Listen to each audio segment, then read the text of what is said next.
Hi there, this is Craig Andrews from wonderful Bee Cave, Texas.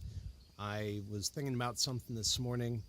It was 27 years ago. I was living in Japan, and it was a wonderful time. I was there with the Marines, and one of the things that happened right about now is I found out on short notice that I was coming back to the U.S. and I needed to apply to university. And so I walked down to a Japanese post office and I applied to university from a Japanese post office, and thankfully they accepted me. And when I got there just a few months later, I discovered this brand new tool, and it was really fascinating to me. I'd never seen anything like it, and it was email.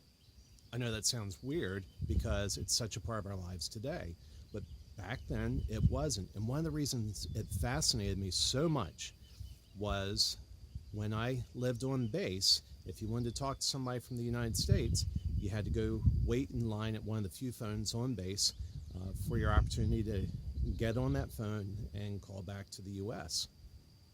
Well, I was very fortunate I had a car, and so I would drive out in town and I would go to a phone booth near the train station and I would call there, and there was never a line. It was a fascinating thing. Now, if you go back to that same place, you won't find any phone booths. They don't exist anymore because of mobile phones.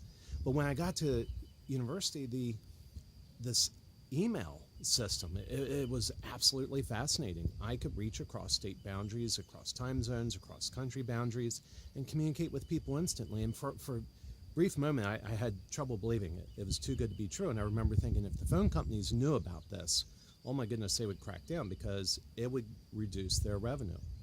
Well, here we are 27 years later, and it remains a central part of communications. It has been quite possibly the longest lasting component of, well, say, digital marketing.